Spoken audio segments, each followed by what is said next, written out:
बिस्मिल्लाहिर्रहमानिर्रहीम। जैसे कि आप जानते हैं कि आज इस्लामाबाद हाई कोर्ट के अंदर जस्टिस गुल औरंगज़ेब साहब मियां गुल औरंगज़ेब साहब की अदालत के अंदर आज इंतहाई अहम समाअत थी और आज जो पेटिशनर्स की तरफ से 4 जो हैं वकला वो पेश हुए और समाअत के शुरू होते ही उनको पीएमसी के वकील की तरफ से ये कहा गया, एक जूनियर वकील आए हुए थे जो पीएमसी के वकील हैं तैमूर असलम साहब, उनके एक जूनियर वकील आए थे। उन्होंने वकील साहब को जज साहब को ये कहा जी चूँकि मेरे सीनियर वकील आज नहीं आ सकते तो आप प्लीज़ इसको समाअत को मौखर कर दें, जिसके ऊपर जज साहब ने कहा कि नो, हम समाअत करेंगे। और उन्होंने जो पिटिशनर्स के वकला थे यानी हमारे वकला थे 4 पिटिशनर्स की तरफ से, उनको कहा जी कि आप अपने दलाइल शुरू करें। तो फिर उन्होंने कहा कि जी सबसे पहले जो सीनियर वकील हैं वो अपने आर्गूमेंट्स दें। तो जो सबसे सीनियर वकील थे वो मोहतरम हसन रज़ा पाशा साहब, हसन रज़ा पाशा एडवोकेट, उनको कहा गया कि आप अपने दलाइल शुरू करें। जब ये उन्होंने कहा तो साथ ही जो पीएमसी के वकील थे उन्होंने कहा जी कि आप जो लाहौर हाई कोर्ट की जजमेंट आई है वो जजमेंट उस वकील ने दी कि इनकी पिटीशन इसी हवाले से एक पिटीशन थी जो वहाँ पे डिसमिस कर दी गई। इस पर जज साहब ने कहा जी कि वो मैंने जजमेंट नहीं पढ़ी, उस जजमेंट के अंदर क्या है। तो फिर हमारे वकील ने बताया जी कि उस जजमेंट के अंदर वकील जो मोअज़्ज़ज़ जज साहब हैं लाहौर हाई कोर्ट के, उन्होंने सिर्फ जो है एक पॉइंट को लिया है और वो 18th पॉइंट को लेके कि ये कह रहा है जी कि यहाँ पे हमारी प्रेयर ये है कि ये एक दिन होना चाहिए सबका। तो उन्होंने वहाँ पर ये कर दिया है उसको एक्सप्लेन कि एक दिन एक बच्चे का होना चाहिए। तो इसके ऊपर फिर जज साहब ने कहा जी ठीक है, आप अपने दलाइल शुरू करें। तो वो दलाइल जो पीएमसी का वकील जिस बेस पे रोकना चाह रहा था कि आपकी वो एक आ गई है तो आप भी इसके ऊपर करें, तो जज साहब ने उसकी बात से एग्री नहीं किया। उन्होंने कहा जी आप अपने दलाइल दें। तो फिर आज 4 वकला में से सिर्फ जो हैं एडवोकेट हसन पाशा साहब, उनके सिर्फ जो हैं दलाइल मुकम्मल हुए। उन्होंने अपने दलाइल का आगाज़ जो था वो किया, ये जो इनकी रेगुलेशंस आई हैं, एक तो है पीएमसी का एक्ट जो सितंबर 24, 2020 को पार्लियामेंट से पास हुआ। इसके ऊपर भी बात हुई है, आज मैं बताता हूँ आपको। और इसके बाद जो एक रेगुलेशंस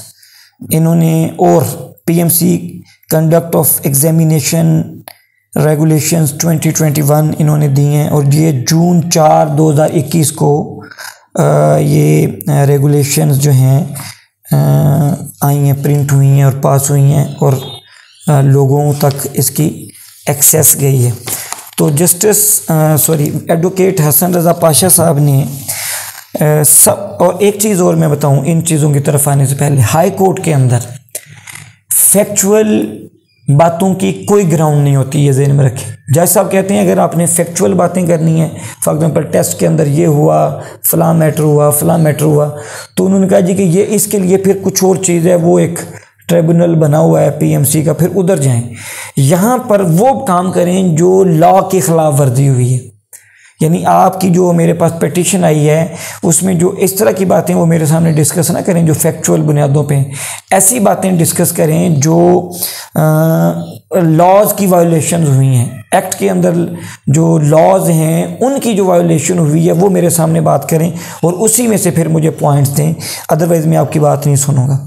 तो फिर वकील साहब ने जो हमारे, उन्होंने जब दलाइल शुरू किए तो उन्होंने दलाइल का आगाज़ पीएमसी की जो रेगुलेशंस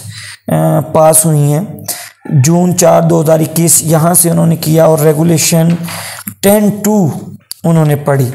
10(2) के अंदर यह है कि the result of the MD-CAT exam as communicated and issued shall be final and shall be neither available for rechecking or any other objection from the person having taken the exam। उन्होंने इससे शुरू किया जी कि ये जो result है इसको ये फ़ाइनल कंसीडर होगा और ये रीचेकिंग नहीं होगी या कोई इस पे कोई ऑब्जेक्शन कोई भी बंदा जो है ना वो नहीं लगा सकेगा। तो उन्होंने इसको बेस बनाते हुए उन्होंने कहा जी कि जो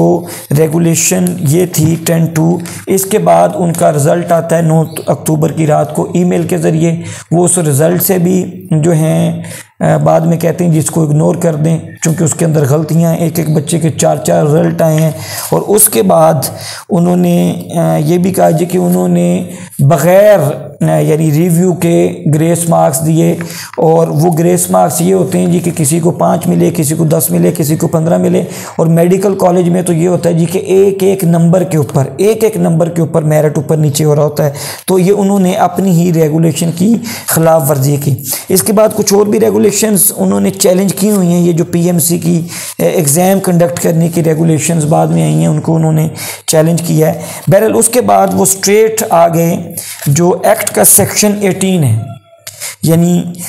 ये जो पार्लियामेंट से पास हुआ PMC का एक्ट। सबसे पहले उन्होंने इसका प्रीएम्बल पढ़ा कि इसका प्रीएम्बल ये है जी कि to provide for the regulation and control of the medical profession and to establish a uniform minimum standard of basic and higher medical education and training and recognition of qualification in medical and dentistry, whereas it is expedient to provide for regulation and control of the medical profession and to establish a uniform minimum standard of basic and higher medical education and training and recognition of qualification in medicine and dentistry। यानी preamble ये कहता है कि ये PMC क्या करेगी कि पाकिस्तान के अंदर मेडिकल के प्रोफेशन के अंदर पाकिस्तान में मेडिकल के प्रोफेशन को वो उसका एक स्टैंडर्ड मेंटेन करेगी। और इसी चीज़ को बेस बनाते हुए उन्होंने ये कहा जी कि मेडिकल एंड जो 18 पॉइंट है एक्ट का, medical and dental colleges admission test MDCAT, ये कहती है जी the authority shall conduct annually on a date approved by the council and as per standard approved by the board a single admission test which shall be mandatory requirement for all students seeking admission to medical or dental undergraduate programs anywhere in Pakistan। यानी उन्होंने इसको पढ़ा और हमारे वकील साहब ने, Hasan Pasha advocate साहब ने, और उन्होंने ये कहा जी कि इसको पढ़ने के बाद कि इसमें कहीं पे भी कंप्यूटर बेस्ड एग्ज़ाम का जिक्र नहीं है और कंप्यूटर बेस्ड एग्ज़ाम ही हमारा यहाँ पर हदफ है। और साथ में उन्होंने ये भी कहा कि हम डिजिटलाइजेशन के ख़िलाफ़ नहीं हैं, लेकिन जिस तरीके से कंप्यूटर बेस्ड एग्ज़ाम कंडक्ट किया गया ये सेक्शन 18 जो एक्ट का है उससे मुतसादम है। इसके अंदर कहीं पे भी इसका जिक्र नहीं है, बल्कि उसने फिर आगे एक और हमारे वकील साहब ने एग्जांपल दी जो एक्ट का पॉइंट नंबर 20 है, और ये नेशनल लाइसेंसिंग एग्जामिनेशन यानी जो NLE है, यानी 18 एड्रेस करते हैं MDCAT को और 20 जो है वो एड्रेस करता है NLE को जो MBBS के बाद होता है। उसमें उन्होंने पढ़ा और उन्होंने कहा जी कि इसके अंदर कंप्यूटर बेस्ड जो है एग्ज़ाम का जो है ना वो जिक्र है। तो उन्होंने कहा the authority shall at least twice a year as per schedule approved by the council conduct the NLE, passing the NLE shall be mandatory for obtaining a full license। The NLE shall be substantially based on objective computer based multiple choice, यानी NLE का computer based उसका जिक्र है, जबकि MDCAT के अंदर computer based का जिक्र नहीं है। ये इन्होंने ये करके पार्लियामेंट के एक्ट की PMC ने खिलाफ वर्जी की। और ये जो कंप्यूटर बेस्ड एग्ज़ाम किया गया ये फॉल्ट से भरा हुआ था, चूँकि इनकी तैयारी नहीं थी। और इन्होंने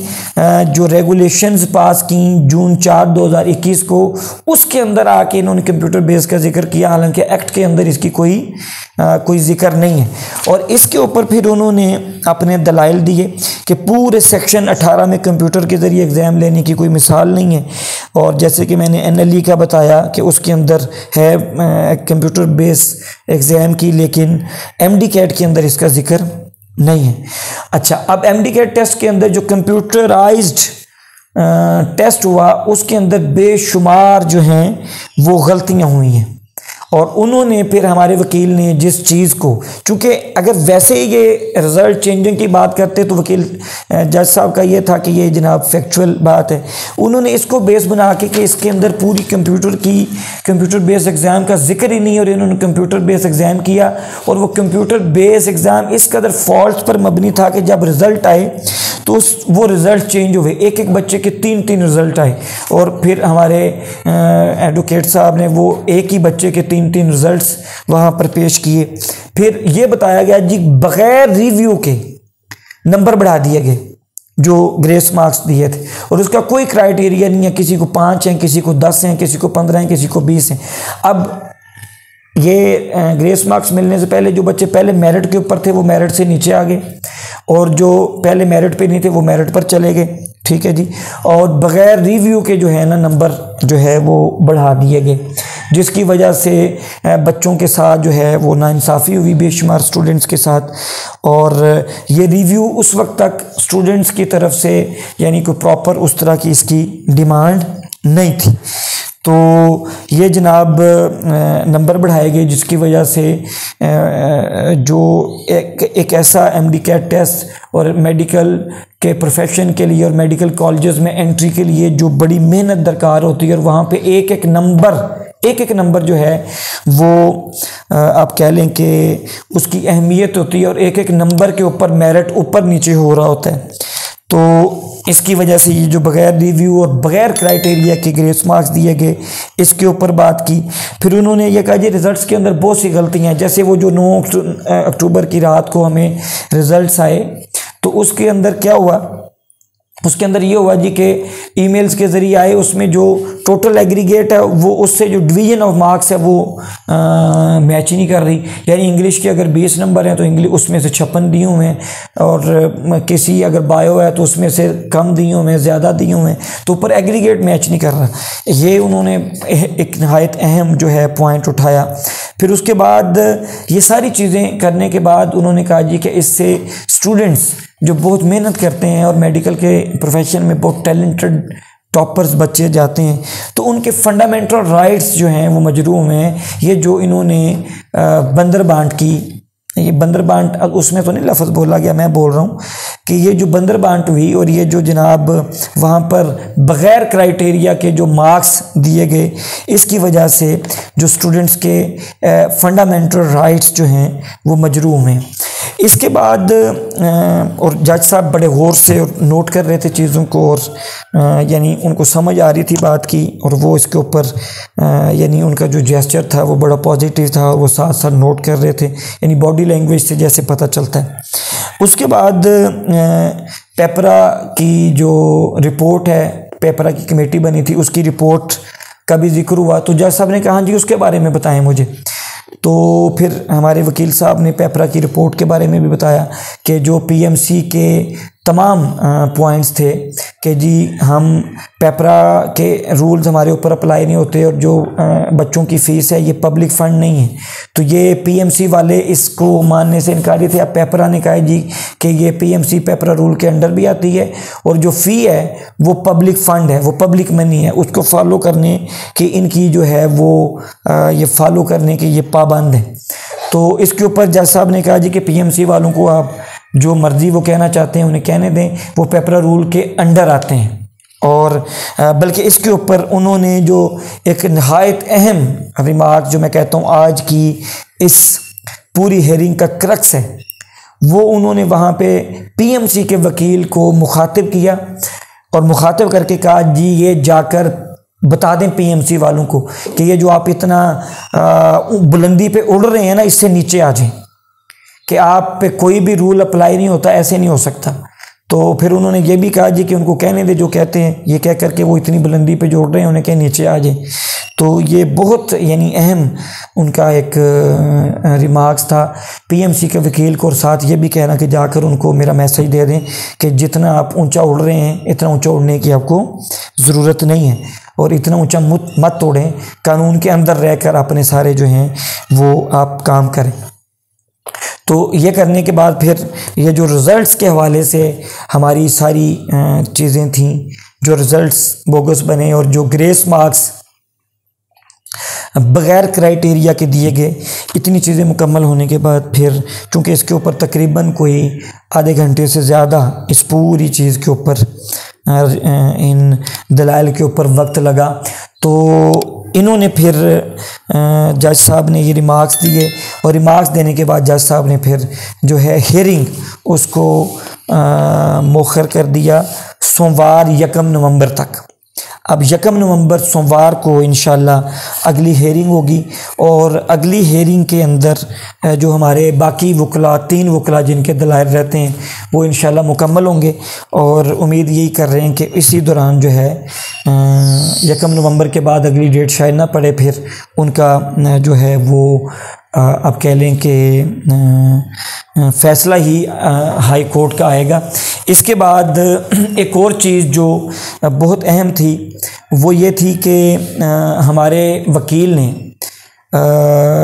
उनको एक रिटर्न में भी एक चीज़ दी है कि जी चूँकि एडमिशन्स शुरू हो गए हैं, एडमिशन्स शुरू हो गए हैं, और एडमिशन्स का प्रोसेस जो है यूएचएस की तरफ से जो कल एक उनके ऑफिशियल उसके ऊपर नोटिफिकेशन आया हुआ था, वो नोटिफिकेशन जो है वो उन्होंने अदालत में पेश कर दिया कि एडमिशन चूँकि शुरू हो चुके हैं तो इसके ऊपर आप जल्द फ़ैसला करें, या फिर यानी रिटर्न में ये प्रे की गई कि आप या फिर इसका हमें जो है स्टे दें ये एडमिशन के ऊपर, कि एडमिशन पे आगे काम ना हो। तो वो रिटर्न में गया, उस पर जज साहब के कोई रिमार्क्स नहीं आ सके, चूँकि वो रिटर्न में है तो वो बाद में उसको पढ़ लेंगे। तो ये आज की हेयरिंग का अहवाल था। तो अब इसमें जो मेरा एनालिसिस है, मेरा एनालिसिस ये है कि आज जो बॉडी लैंग्वेज थी हमारे जज साहब की, वो ऑनरेबल जज साहब की, जस्टिस मियां गुल औरंगज़ेब साहब की, कि वो जिस तरीके से चीज़ों को ले रहे थे, सेक्शन 18 की जिस तरीके से खिलाफ वर्जी हुई, उसमें कंप्यूटर बेस्ड का जिक्र नहीं था वो, और फिर कंप्यूटर बेस्ड एग्ज़ाम होने की वजह से जो प्रॉब्लम्स आए, फिर टेप्स के ऊपर भी सवालिया निशान उठे। वहाँ पर हमारे वकील साहब ने वो भी कहा कि जी टेप्स जो अनाउंसमेंट हुई है टेंडर की, उसके भी 1 हफ़्ते के बाद ये बनी है, और कॉन्ट्रैक्ट अवार्ड होने के बाद एससीसीपी में जाकर रजिस्टर हुई है। तो ये सारी चीज़ें, ये जो कि पेपरा रिपोर्ट का हिस्सा हैं, उसके ऊपर भी जज साहब ने इजहार किया, रिमार्क्स दिए, और वो यही रिमार्क्स थे कि पीएमसी पेपरा रूल्स के अंडर आती है, और वो पेपरा रूल्स को फॉलो करने के पाबंद हैं, और अगर ये पेपरा रूल्स को फॉलो नहीं करते तो ज़ाहिर बात है फिर वो चीज़ एक जो है वो गैर कानूनी हो जाती है। तो मेरा जो एनालिसिस है वो ये है कि आज की हेयरिंग बहुत शानदार रही, बहुत ज़बरदस्त रही। आज जो दलाइल थे वो बहुत ज़बरदस्त थे, और जो बॉडी लैंग्वेज थी ऑनरेबल जज साहब की, वो हमारे एंड से मैं अगर देखूं तो पॉजिटिव थी। वो उस चीज़ को समझ रहे थे, रिज़ल्ट्स के अंदर बेज़ाब्तगियाँ और जो ग्रेस मार्क्स की जो बग़ैर क्राइटेरिया के बांटे गए, उसके अंदर जो जिस तरीके से वो बांटे गए, उसके ऊपर जो है कंसर्न जिस तरीके से वकील की तरफ से शो किया गया, उस पर जो जज साहब की बॉडी लैंग्वेज थी वो मुस्बत थी। अब इंशाल्लाह यह है कि 1 नवंबर को जो सोमवार को अगली हेयरिंग होगी, और उसमें हमारे बाकी वकील अपने दलाइल उस दिन मुकम्मल कर लेंगे, क्योंकि ये चीज़ें जो अब दलाइल में आ गई हैं, इसके हटकर बाकी चीज़ें जो हैं वो दलाइल हमारे वकील इंशाल्लाह देंगे, और वो भी दलाइल बड़े ज़बरदस्त हैं। चूँकि हमने तैयारी की है अपने वकील के साथ बैठकर, तो वो भी दलाइल बड़े ठोस और कानून के मुताबिक, जो एक्ट की खिलाफ वर्जियाँ हुई, जो रेगुलेशंस की खिलाफ वर्जियाँ हुई, उनके ऊपर वो भी दलाइल हैं, और उसी के अंदर फिर जो हमारे फैक्ट्स हैं, उसी कानून से जो मुतसादम होते होंगे, वही फिर जो हैं फैक्ट्स भी इंशाअल्लाह ताला उसका हिस्सा बनेंगे। तो ये आज की जो है समात, उसकी कुछ अहवाल थे, ताकि आप सब लोग उससे आगाह हों। मैं पूरी उम्मीद हूँ इंशाअल्लाह ताला कि अल्लाह पाक खैर फरमाएगा और ये इंसाफ होगा। और एक चीज़ और कि हर हाई कोर्ट और हर जज साहब अपना फ़ैसला देने के पाबंद हैं। ऐसे नहीं होता जी कि एक जज साहब ने अगर फ़ैसला दिया तो दूसरा जज वो फ़ैसला नहीं दे सकता, अलग से फ़ैसला। तो दोनों तरह की एग्जाम्पल जो हैं वो मौजूद हैं। तो मतलब एक हाई कोर्ट का फ़ैसला आ गया तो अगली हाई कोर्ट ने उसको उसी तरह का फ़ैसला दिया, और अगर एक हाई कोर्ट का आ गया तो एक हाई कोर्ट ने उसकी अपोजिट भी फ़ैसला दिया। चूँकि अलग पिटिशनर्स हैं और उसके ऊपर ग्राउंड्स जो हैं वो मुख्तलिफ बनाई होती हैं। तो मैं होपफुल हूँ इंशाअल्लाह ताला इंसाफ के लिए, और मैं इस चीज़ के अज़म का अदा करता हूँ कि हाई कोर्ट्स में हम जीतें या हम हारें केस को, हमारे हक़ में फ़ैसला है या हमारे ख़िलाफ़ फ़ैसला है, दोनों सूरतों में आखिरी फ़ैसला सुप्रीम कोर्ट में का होना है। कि अगर हम जीत जाते हैं तो पीएमसी सुप्रीम कोर्ट जाएगी, और अगर हमारे ख़िलाफ़ फ़ैसला आता है तो हम सुप्रीम कोर्ट जाएंगे। दोनों सूरतों में फ़ैसला जो है वो सुप्रीम कोर्ट के अंदर होना है। और ये जो एडमिशन्स का प्रोसेस चल रहा है, ये अभी एडमिशन्स का प्रोसेस है, और अगर ये बात अदालत समझ लेती है और अदालत इसको समझती है कि ये पूरी गैर कानूनी काम हुए हैं, तो वो इसको अगर रिकंडक्ट का हुक्म देते हैं, और अगर नवंबर के अंदर रिकंडक्ट होता है तो ये कोई लेट नहीं होगा, ये विद इन टाइम हो जाएगा। और वैसे भी जाके जनवरी में क्लासेस होनी है, और तब तक जो है ये भी प्रोसेस मुकम्मल हो सकता है। तो आखिरी फ़ैसला जो है वो सुप्रीम कोर्ट के अंदर ही होना है, और सुप्रीम कोर्ट ही आखिरी फ़ैसला देगी। सुप्रीम कोर्ट के फ़ैसले तक हमने उम्मीद और यकीन के साथ इंशाअल्लाह ताला अपनी जिद्दोजहद को हसूल इंसाफ के लिए जारी रखना है। अल्लाह उसका रसूल हम सब का हामी नासिर हो। पाकिस्तान जिंदाबाद।